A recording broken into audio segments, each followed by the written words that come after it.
सरिता कौशिक तुमच्या हक्काच्या prime time मध्ये तुमचं स्वागत करते।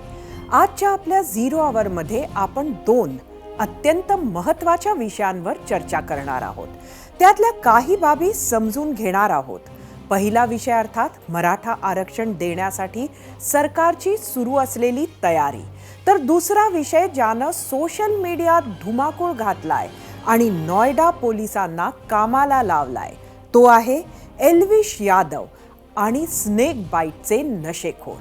सुरुवात करूयात मराठा आरक्षणाच्या मुद्द्यानं।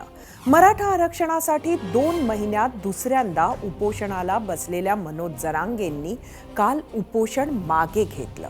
मंत्रिमंडळाच्या शिष्टमंडळाच्या उपस्थितीत 9 दिवस चाललेलं उपोषण संपलं, मात्र विषय काही संपला नाहीये। मराठा आरक्षणावर सरकारला स्पष्ट तोडगा मिळाला नाही म्हणून जरांगेंनी नवीन डेडलाईन दिली। त्यावरूनही मनोज जरांगे आणि सरकारमध्ये थोडा विसंवादही दिसला। नवी डेडलाईन म्हणून मनोज जरांगेंनी 24 डिसेंबर पर्यंतचा कालावधी दिला, तर सरकारनं हीच डेडलाईन 2 जानेवारी असल्याचा दावा केला। तारखांचा हाच गोंधळ आजही कायम आहे। तारखांचा आणि अध्यादेशांचा गोंधळ दूर करण्यासाठी राज्य सरकारचं शिष्टमंडळ पुन्हा एकदा मनोज जरांगेंना भेटणार आणि त्यानंतर फायनल डेडलाईन पुढे येईल। असं असलं तरी शिंदे सरकारनं आपल्या बाजूनं कामाला सुरुवात केली आहे। मनोज जरांगेंनी उपोषण मागे घेताच अवघ्या काही मिनिटात मुख्यमंत्री शिंदेंनी पत्रकार परिषद घेतली आणि आपला प्लॅन स्पष्ट केला। पण त्यात जरांगे बोलत असलेले सरसकट आरक्षण नव्हते। शिंदेंनी मात्र आजच राज्यातील जिल्हाधिकाऱ्यांची बैठक आयोजित केली। त्यात जिल्हाधिकारी आणि मराठा आरक्षणासाठी नेमलेल्या शिंदे समितीत समन्वय साधण्यासाठीचे निर्देशही दिले।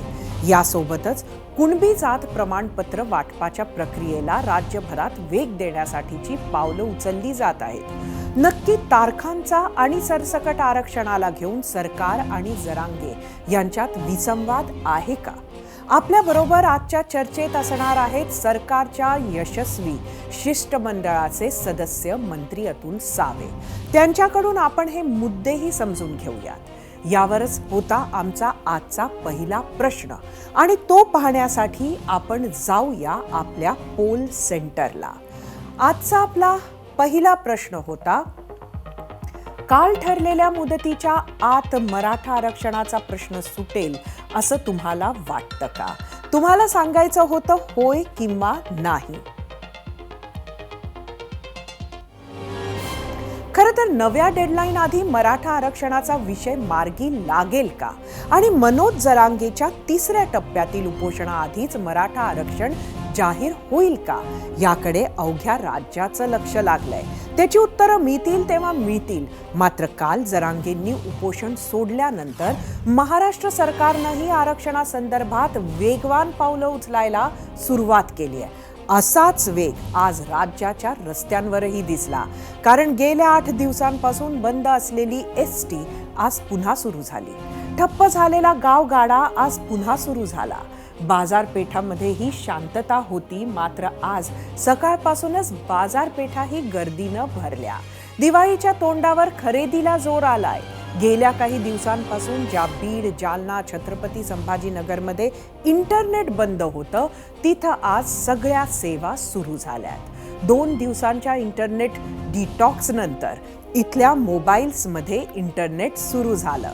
तुर्तास तरी महाराष्ट्रात सगळं सुरळीत सुरू आहे आणि पुढेही ते तसेच राहील अशी अपेक्षा आहे। मनोज जरांगेंनी दिलेल्या डेडलाईनमध्ये सरकार कोणतं पाऊल उचलणार आहे ज्यानं मराठा आरक्षणाचा मार्ग निघेल? पाहूयात एबीपी माझाचा रिसर्च रिपोर्ट। मनोज जरांगे पाटील उपोषण आज त्यांनी मागे घेतलंय, त्याबद्दल मी मनोज जरांगे पाटील यांचं मनापासून आभार मानतो त्यांचे। तिकडे मनोज जरांगेंनी उपोषण सोडलं आणि इकडे सरकार कामाला लागलं। त्यात सगळ्यात पहिला प्रयत्न आहे तो म्हणजे मराठा समाजाचं एसीबीसी आरक्षण, जे कोर्टाने रद्द केलं होतं। आणि आता त्यासाठी राज्य सरकार सर्वोच्च न्यायालयात क्युरेटिव्हच्या माध्यमातून आरक्षणाचा प्रयत्न करणार आहे.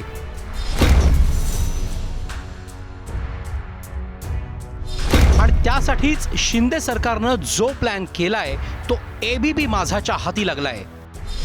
मराठा समाजाचं ECBC आरक्षण ज्या कारणांनी रद्द झालं त्या सर्व कारणांचं निराकरण करण्यासाठी सरकार प्रयत्नांची पराकाष्ठा करणार आहे. यासाठी अशा याचिकांची सुनावणी अँटी चेंबरमध्येच घेण्याचं नेहमीचा प्रघात टाळून ही सुनावणी खुली व्हावी यासाठी सरकार न्यायालयासमोर विनंती करणार आहे. त्याचबरोबर सरकार आणखी काय काय करणार आहे तेही पहा. मागासलेला दर्जा मिळवण्यासाठी मराठा आरक्षणाची न्यायालयीन लढाई ताकदीनिशी लढली जाईल. मराठा मागास दर्शवणारे हमाल माथाडी कामगार अहवाल, घरेलू महिला कामगार अहवाल, ऊस तोडणी कामगार अहवाल, आत्महत्याग्रस्त शेतकरी अहवाल प्रभावीपणे मांडले जाणार आहेत. गायकवाड आयोगातील सहपत्रांचं इंग्रजीतलं भाषांतर न्यायालयाच्या सुनावणीत प्रभावीपणे मांडलं जाईल. सार्वजनिक सेवेतील मराठा समाजाच्या प्रतिनिधित्वाची टक्केवारी मोजताना अनपेक्षित सूत्र मांडली गेली. यात मराठा समाजाची टक्केवारी खुल्या प्रवर्गाच्या 48% बरोबर मोजली गेली. खरं तर ही टक्केवारी एकूण 100% बरोबर मोजली गेली पाहिजे होती. हे अन्यायकारक व घटनाबाह्य सूत्र दुरुस्त करण्याची मागणी राज्य सरकार न्यायालयासमोर ठेवणार आहे. त्याचबरोबर मागासवर्ग आयोगासाठीही शिंदे सरकारनं ॲक्शन प्लॅन तयार केलाय, तोही पहा. SCBC आरक्षण रद्द करताना ज्या त्रुटी दर्शवलेल्या आहेत त्या त्रुटी मागासवर्ग आयोग अधिकची माहिती संकलित करून दूर करेल. SCBC आरक्षण रद्द केल्यानंतर जस्टिस दिलीप भोसले समितीने दिलेल्या अहवालातल्या सूचना आणि पर्यायांवर सरकारने तातडीने काम सुरू केलंय. हे सत्य की ऐतिहासिक पुरावे आहेत, ते जनरल आहेत, टोटॅलिटीमध्ये आहेत, असे व्यक्तीचे नावाने नाहीत. टोटॅलिटीमध्ये असं स्पष्ट जुने पुरावे आहेत ब्रिटिशकालीन की हा इथला समाज हा सर्व मराठा कुणबी आहे. परंतु शासनाला लागतं तर इंडिव्हिज्युअल. शासनाने प्रयत्न करून 11,500 मिळवले. आता शासनाला असं वाटतं की आपण आणखी वॉर फुटिंगवर प्रयत्न जरी केले तर आणखी काही हजार मिळाले तर आपण 2 महिन्याच्या देऊ शकू, किंवा कदाचित एखादी नवी कार्यप्रणाली डेव्हलप करून विकसित करून आपल्याला सहजपणे कुणबी सर्टिफिकेट देता आले मोठ्या प्रमाणात तर हा प्रश्न सुटेल. क्युरेटिव्ह पिटिशन हा एक शेवटचा पर्याय आहे राज्य सरकारकडे, किंवा कुठल्याही सुप्रीम कोर्टाने एखादं जजमेंट दिल्यानंतर त्याचा रिव्ह्यू जरी रिजेक्ट झाला असेल तर लास्ट अँड फायनल सोल्युशन किंवा तुम्हाला remedy available is curative petition. पण क्युरेटिव्ह पिटिशन हे unless and until you point out some illegality, काहीतरी त्याच्यातली प्रायमा फेसी इलिगॅलिटी तुम्हाला पॉइंट आउट करावी लागेल तरच क्युरेटिव्ह पिटिशन मेंटेनेबल होतं. Unless and until that is pointed out curative petition will not be entertained. खरं तर 2014 साली आघाडी सरकारने मराठा आरक्षणाची घोषणा केली. त्याला कोर्टात आव्हान मिळालं आणि आरक्षण रद्द झालं. 2019 मध्ये मराठा समाजाला सरकारी नोकऱ्यात 13% तर शिक्षणात 12% आरक्षण दिलं. त्याच्या विरोधात सर्वोच्च न्यायालयात याचिका दाखल झाल्या आणि पुढे मविया सरकारच्या काळात सर्वोच्च न्यायालयात सुनावणी सुरू झाली आणि आरक्षण रद्द झालं. आता तोच पर्याय चाचपण्याचा प्रयत्न शिंदे सरकार करण्याची शक्यता आहे. गणेश ठाकूरसह 0 अवर एबीपी माझा.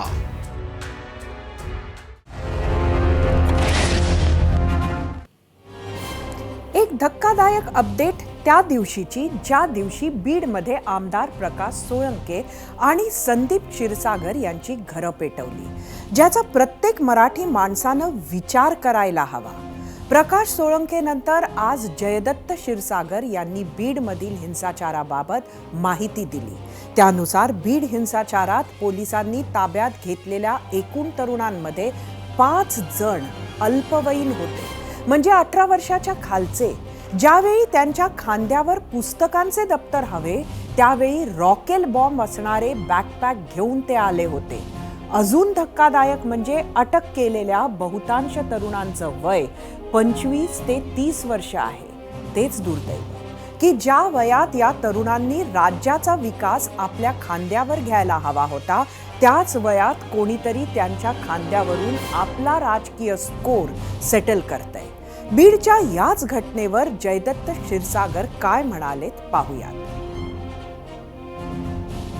आतंकी आणि अतिरेक्यालाही लाजवणाऱ्या गोष्टी ब्रिटिशाच्या काळात आणि निजामाच्या काळात घडल्या नाहीत. त्या दुर्दैवानं गेल्या 3-4 दिवसामध्ये जिल्ह्यात घडल्यात, अनेक ठिकाणी घडल्यात. सुदैवानं, परमेश्वर कृपेनं याच्यामध्ये मनुष्यहानी झाली नाही. अन्यथा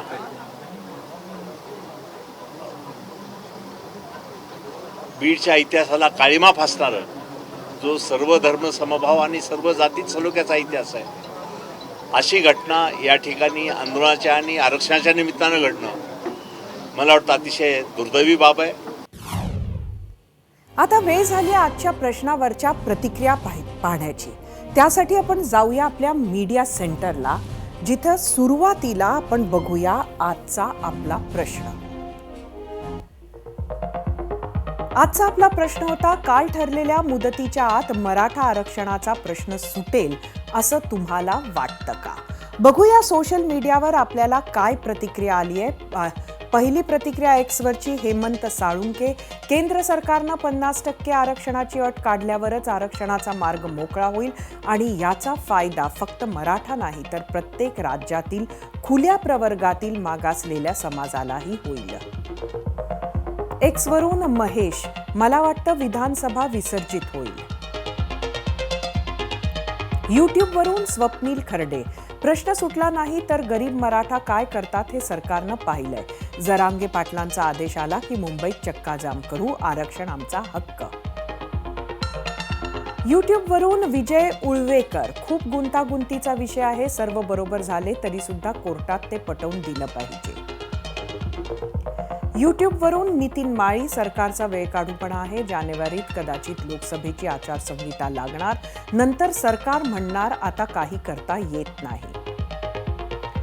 फेसबुकवरून अर्जुन सूर्यवंशी, ठरलेल्या मुदतीत आरक्षण मिळेल असं वाटत नाही, एकही मराठा नेता ओबीसी मधून आरक्षण द्या असं म्हणत नाही. इंस्टाग्रामवरून जयेंद्र गवस, नाही, जरांगेंचा अण्णा हजारे होऊ नये म्हणजे मिळवलं. इंस्टाग्रामवरून शिवाजीराव पवार, वाटत तर नाही, 40 वर्ष गेले अजून 2 महिने. जेव्हा मराठा आरक्षण आंदोलनाच्या आड काही हिंसक घटना घडल्या तेव्हा मुंबईत गुणरत्न सदावर्ते यांच्या गाडीचीही तोडफोड झाली होती. त्याच गुणरत्न सदावर्तेंनी मराठा आरक्षणाच्या आंदोलनाविरोधात याचिका दाखल केली. त्यावर 8 नोव्हेंबरला सुनावणी घेण्याचं हायकोर्टानं निश्चित केलंय. महाराष्ट्रात जातीय तेढ वाढवण्याचा प्रयत्न केल्याचा याचिकेत आरोप करण्यात आलाय. तसंच शरद पवार आणि उद्धव ठाकरे हेच मनोज जरांगेच्या आंदोलनामागे असल्याचा आरोप सदावर्तेंनी केलाय. त्यावर काहीही बोलणार नसल्याचं मनोज जरांगेंनी स्पष्ट केलंय. तर तिकडे मनोज जरांगेंचं कुटुंब तुळजाभवानीच्या दर्शनाला आज पोहोचलं. दुसऱ्या टप्प्यातील उपोषण सुरू झालं तेव्हा उपोषण लवकर सुटावं म्हणून जरांगेंच्या पत्नीनं तुळजाभवानी मातेला साकडं घातलं होतं. त्यामुळे काल जरांगेंनी उपोषण सोडल्यावर लगेचच त्यांची पत्नी कुटुंबियांसोबत तुळजाभवानीचं दर्शनासाठी पोहोचली. उपोषण सुटल्याचा आनंद कुटुंबियांच्या चेहऱ्यावर होताच, मात्र आरक्षण न मिळाल्याची खंतही त्यांनी बोलून दाखवली.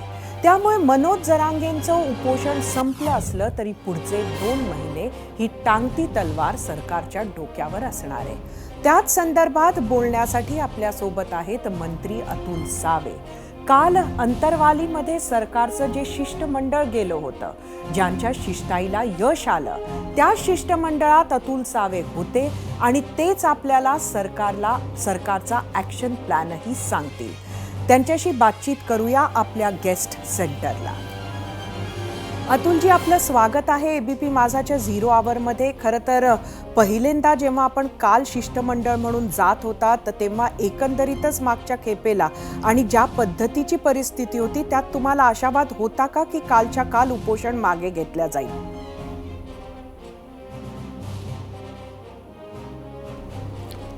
आपलं म्हणणं बरोबर आहे. काल आम्ही ज्यावेळेस जस्टिस गायकवाड साहेब आणि जस्टिस सुक्रे साहेब यांच्या बरोबर आणि मंत्री उदय सामंत साहेब आम्ही मुंबईहून निघालो. छत्रपती संभाजीनगरमध्ये ज्यावेळेस आमच्याबरोबर तिकडे मंत्री भुमरेजी, मंत्री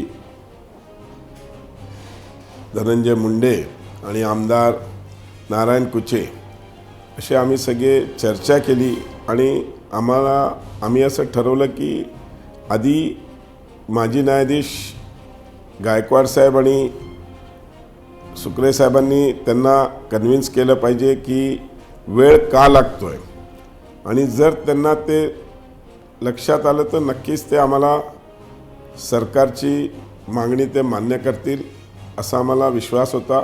आणि त्या पद्धतीनेच बच्चू कडूंबरोबर माजी न्यायाधीश गायकवाड साहेब, कारण की त्यांनीच पहिल्या वेळेस जे मराठा आरक्षण दिलं होतं त्यावेळेस त्यांचाच तो अभ्यास होता, म्हणून त्यांच्या नेतृत्वात आणि सुक्रे साहेबांच्या नेतृत्वात शिष्टमंडळ मनोज जरांगेंना भेटलं. आम्ही खूप खूप आभारी आहोत मनोज जरांगेचे की त्यांनी आम्हाला सरकारचा प्रस्ताव मान्य केला काल आणि जो वेळ दिला त्याबद्दल. एक विसंवाद आम्हाला तरी मीडिया म्हणून दिसतो आहे अतुलजी. त्यातला महत्त्वाचा भाग हा आहे की मनोज जरांगे यांनी प्रेस कॉन्फरन्समध्ये जे सांगितलं ती त्यांनी 24 तारीख सांगितली डिसेंबरची की डेडलाईनची, आणि मुख्यमंत्री मात्र 2 जानेवारी सांगतात आहेत. आपण होतात तिथे, नक्की काय मान्य करण्यात आलं? नाही, मी आपल्याला सांगू इच्छितो, काल ज्यावेळेस आम्ही सगळे भेटलो त्यावेळेस आम्ही तर 3 महिने त्यांनी वेळ द्यावा अशी विनंती केली होती, कारण की हा सगळा जो डाटा जमा करायचा आहे त्याला किमान 3 महिने लागतील. पण त्यांचा आग्रह असा होता की तुम्ही मॅनफोर्स जास्त लावा, लोक जास्त लावा आणि तो लवकरात लवकर पूर्ण करा. त्यावेळेस त्यांनी त्यांच्या समर्थकांना पण विचारलं की आपण ह्यांना 2 महिने वेळ द्यायची का, तर समर्थकांनी पण हो म्हटलं आणि नंतरच मनोज जरांगेंनी 2 महिन्याचा वेळ देतो म्हणून असं कबूल केलं. पण आता ते काय झालं की काल 2 नोव्हेंबर होती, आम्ही 2 महिने म्हटलं की 2 डिसेंबर आणि 2 जानेवारी होते असा सगळ्यांचा आमचा समज होता. पण त्यांनी नंतर सांगितलं की नाही, मी 24 डिसेंबरपर्यंतच वेळ देईन. तर म्हणून आमची त्यांना विनंती काल पण होती, आजही आहे की आपण आपल्या समर्थकांसह 2 महिने, आणि त्यांनी समर्थकांना विचारलं पण की आपण 2 महिन्याची वेळ द्यायची का, तर समर्थकांनी हो म्हटलं होतं. त्या हिशोबाने ते, पण तो जरी असला तरी माननीय मुख्यमंत्री साहेब मनोज जरांगेंशी बोलून तो विषय खूप मोठा नाही आहे. 24 आणि 2मध्ये 7 दिवसाचा फरक आहे. 7 दिवसाचा नक्कीच ते मराठा समाजाला आरक्षण मिळण्याकरता सहकार्य करतील. अतुलजी, गेल्या खेपेला सरकारला खरं तर 40 दिवस मिळाले होते, मात्र कुठलंही सोल्युशन समोर आलं नाही. आता 2 महिने मिळालेला आहे, पण खरंच यातून काही तोडगा निघणार आहे का? सरकारकडे काही प्लॅन आहे का, की फक्त क्युरेटिव्ह पेटिशन ही एवढंच ऑप्शन तुमच्या समोर आहे? मी आपल्याला सांगूया, क्युरेटिव्ह पिटिशनमध्येच आपल्याला असेल 2019मध्ये तत्कालीन मुख्यमंत्री देवेंद्रजी फडणवीस साहेबांनी मराठा आरक्षणचं केलं होतं. त्याला हायकोर्टामध्ये त्यांनी टिकवलं पण होतं, म्हणजे हायकोर्टात कुठल्याही प्रकारची अडचण आली नाही. पण त्यानंतर सरकार बदललं, उद्धव ठाकरेंचं सरकार आलं आणि त्यांनी अशोक चव्हाणांवर जबाबदारी दिली होती आणि सुप्रीम कोर्टात जो डाटा सबमिट करायला पाहिजे होता तो न केल्यामुळे सुप्रीम कोर्टाने स्थगिती दिली. तशा पद्धतीचं पुन्हा रिपीट होऊ नये म्हणून फुल प्रूफ सगळा डाटाबेस तयार करून आरक्षण दिलं जाईल असा हा सरकारचा उद्देश आहे. आणि नक्कीच आम्हाला खात्री आहे की आम्ही त्याच्यामध्ये मॅनपॉवर वगैरे वाढवून 2 महिन्यात त्याच्यात यशस्वी होऊ. अतुलजी, अजून एक विसंवाद आम्हाला तरी मीडिया म्हणून दिसतो आहे, आणि जसा तारखेचा तो आहे त्याच पद्धतीनं नक्की मनोज जरांगे यांना अजून कुठल्या बाबतीत आपण वेळ दिलेला आहे? काय नक्की मागणी तुम्ही त्यांची मान्य केलेली आहे? नाही, कसं आहे, एकदा डाटा आपल्या हातात आला की आपल्याला चर्चा, म्हणून आपण त्या कमिटीमध्ये त्यांचा पण एक सदस्य, त्यांच्याबरोबर जो काम करतो तो सदस्य आपल्या बरोबर असावा असा आमचा प्रयत्न आहे. कारण की तो असला तर त्याच्याशी चर्चा करता येईल. ज्या काही अडचणी असतील किंवा ज्या काही विषयावर चर्चा झाली तर आम्ही आपल्याला सांगितल्याप्रमाणे आपल्याला फुल प्रूफ यावेळेस आरक्षण करायचं आहे. कुठल्याही परिस्थितीत कुठल्याही कोर्टात त्याच्यात कुठल्याही प्रकारची अडचण सरकारला किंवा मराठा समाजातील लोकांना येऊ नये. खरं तर गेल्या खेपेला जेव्हा जरांगे यांनाही 40 दिवसाची मुदत घेतली होती तेव्हा त्यांनी बरेच दौरे काढले होते आणि त्या दौऱ्याचा प्रतिसाद आपण बघितला होता आणि त्यामुळेच सरकारची अडचण वाढली होती. आता ते 8 दिवस आराम करणारे आणि परत महाराष्ट्राचे दौरे काढणारे, त्यामुळे या दौऱ्यांवर सरकारची काय भूमिका आहे?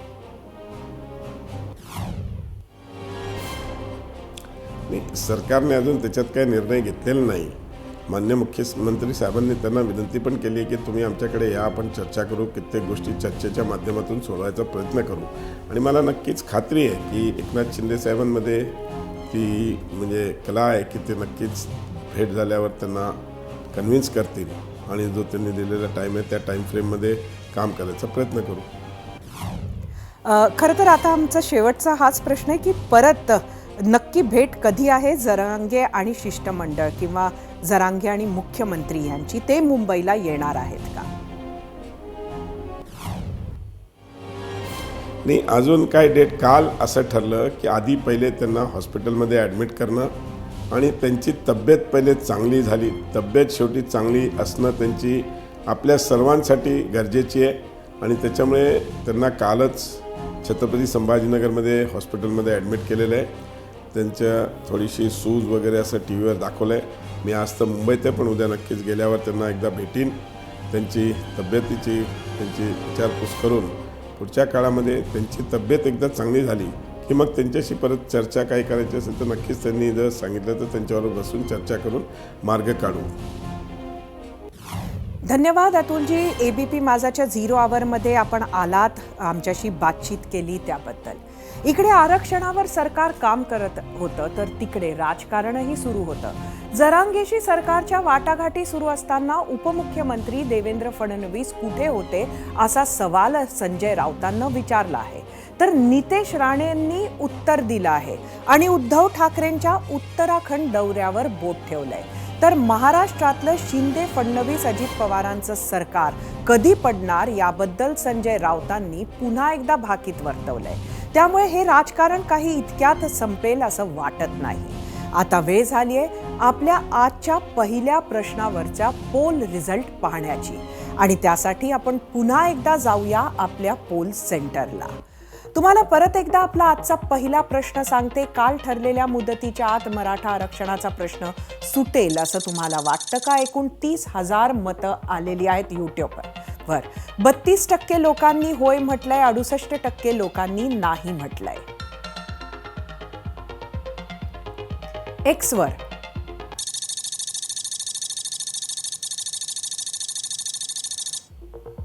23% लोकांनी होय म्हटलंय, 77% नाही.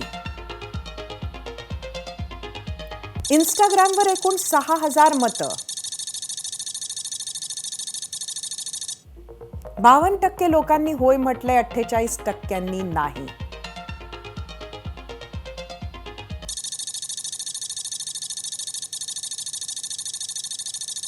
इंस्टाग्रामवर 30% लोकांनी होय म्हटलंय, 70% लोकांनी नाही. जरांगेची समजूत काढण्यासाठी सरकारनं शिष्टमंडळ पाठवलं. त्यात MG गायकवाड आणि सुनील शुक्रे या 2 निवृत्त न्यायमूर्तींचा समावेश होता.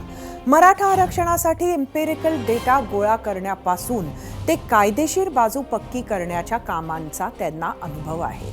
प्रदीर्घ काळ मोठं पद सांभाळलं आहे, महत्त्वाचे खटले हँडल केले आहेत. त्यामुळे कायद्यातील खाचाखोचा चांगल्या प्रकारे यांना माहिती आहे.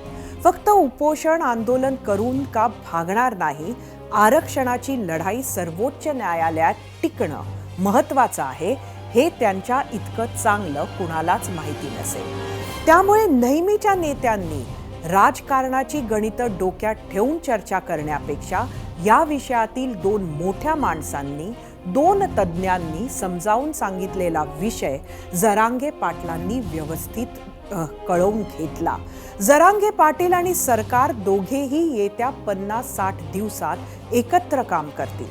सामंजस्यानं, चर्चेनं, सामोपचारानं विषयाकडे बघतील. त्रुटी दूर करण्यासाठी झटतील. आवश्यक ते सगळे प्रयत्न करून मागास गरजू मराठा समाजाची बाजू जोरकसपणे मांडतील अशी आशा.